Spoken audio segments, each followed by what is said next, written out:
Okay. Okay, hold on. I'm not faking this. Oh my gosh. Okay. Mortal Engines. Mortal Engines. By Peter OK Boomer Jackson. I'm happy for Peter Jackson. He has finally figured out how to live his dream of producing utter crap without crapping on the legacy of J.R.R. Tolkien. You did it, Peter! I'm sorry. I can't. Stop, okay? Oh, man. Imagine stretching out the whole barrel riding sequence from the second 3-hour Hobbit movie for 3 hours. And you'll have Mortal Engines. Okay. All right. Whew. So, the first 5 minutes of Mortal Engines, you should get it on a DVD from the library for free. Don't pay for this movie because it's crap, but you really should get the DVD for free from the library and watch the first 5 or 10 minutes of Mortal Engines and just stop after the first scene. You'll know what I mean, because it literally, boom, puts the words Mortal Engines right up there in front of you. And so for the first 10 minutes of this movie, I was thinking, this is completely stupid, but at least I am going to have so much fun watching this movie. It's really stupid, but I'm just going to... How can I be mad? I'll be having fun the whole time. And then after the first 10 minutes, it's none of that for the rest of the movie. So none of the fun stuff from the first 10 minutes is really carried over into the rest of it. So the premise of Mortal Engines is ridiculous. And, I like things with ridiculous premises. A lot of anime have ridiculous premises. It's whether you can present the ridiculous premise in such a way that you're saying, look, we know this is stupid. We know that. We know it. But we're not saying you're stupid. We're just saying, what if? Right? What if we could have tanks that were the size of giant cities? Rumbling around, crushing mountains, right? So that was fun. A giant London rumbling around, crushing mountains, literally hunting a teeny tiny little city. That is so dumb. And I was laughing and smiling the entire time I was watching that first scene. And then after that, the whole rest of the movie is left-wing Hollywood dreck. Like, you've seen this before. Anti-Western, anti-imperialist, anti-British, anti-moderation. Like, the moderate British character who sees problems in the systems and he thinks he can change and reform the system from within. Well, he's shown to be really naive and foolish. And the powerful, badass, tough Antifa assassin girl, she shows him the error of his ways and that the only way to fix the evil British system, literally, it's called London, and it has a giant UK flag on it, and they just drive around eating entire cities. Well, she shows this foolish young reformer that the only way to fix the problem is to kill the evil white men who run London. Oh my gosh. So you've seen this dumb kind of propaganda film before. It's, anti-capitalist, anti-consumerist, really anti-life when you think about it, because, we're hurting the environment, we're unsustainable. So I've got a Green New Deal compromise for someone. Send this to AOC. I'm serious about this. Rather than taxing the oil industry, let's just ban Hollywood, okay? 100% no more Hollywood movies. Now, if you are really concerned about global warming and all of us dying in 12 years, one way I can kind of gauge whether you're serious about that is, should we ban Hollywood to prevent the global warming catastrophe from happening? If you don't think we should ban Hollywood, I do not believe that you are seriously concerned about global warming. I think you're just pretending to be concerned about global warming to get the woke points, because you think that makes you all hashtag the science. Because things like Mortal Engines, they're walking, talking contradiction. Now, I believe you can make really good movies and tell really good stories that critique Western civilization and capitalism. It is possible to critique a thing that you love, or to seek to find flaws in a thing without hating and rejecting the good thing. But I do not want to be told by Hollywood, when they invest hundreds of millions of dollars in a movie, that capitalism is bad. I don't want to be told by Hollywood, when they've invested hundreds of millions of dollars in a movie, that consumerism is bad, because they're literally relying on me to consume the product.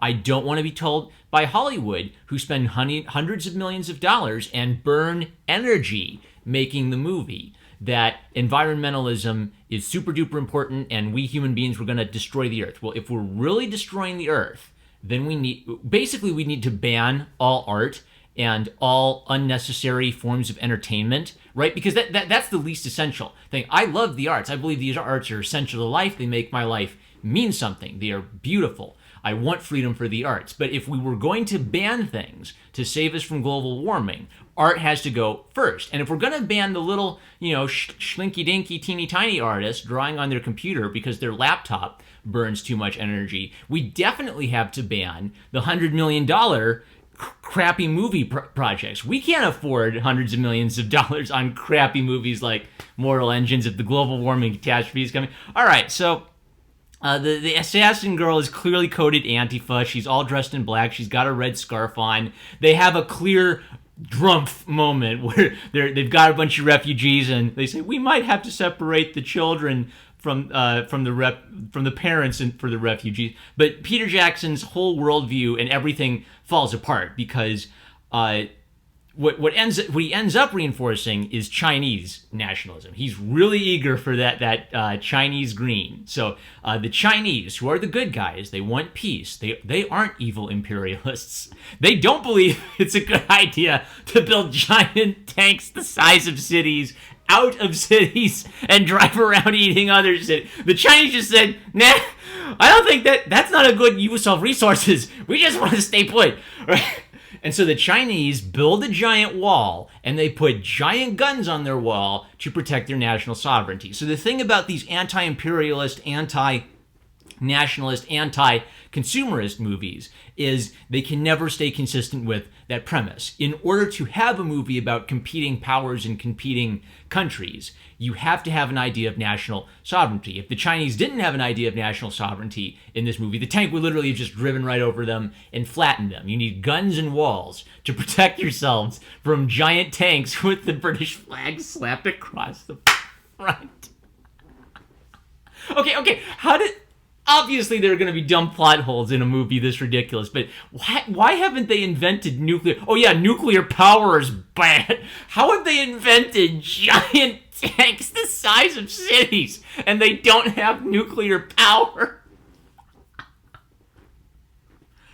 Okay, boomer moments. Like, the thing about the boomer meme for me is I'm supposed to have fun when I say it. Like, the tone of voice should be, okay, boomer. And this one, it's a little bit like, oh, okay, boomer. Like, it's not even a challenge. Peter Jackson just walked in with, okay, I'm a boomer, tattooed to his forehead. There's no fun in pointing it out. He's telling us. He literally has a kids today and their iPhones joke. He literally has a kids today and Minions. What is the deal with Minions?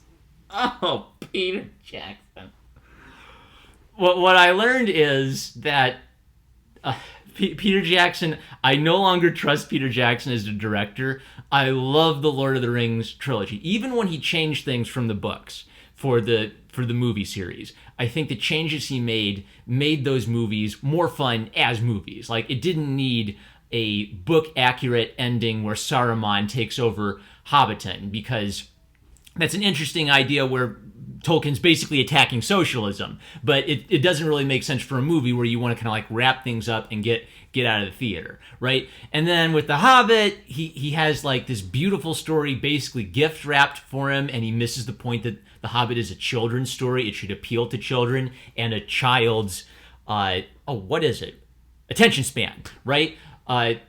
You could literally read The Hobbit in less time than it takes to watch all those three Hobbit movies. And now Mortal Engines is finally Peter Jackson has found his calling in life. It's to create utter, complete crap without making crap out of the legacy of J.R.R. Tolkien. So, claps for Peter Jackson. You did it. The good Chinese communists will save us from Western imperialism. Can't take it. It's so bad. Number one Marmaduke. Okay, boomer.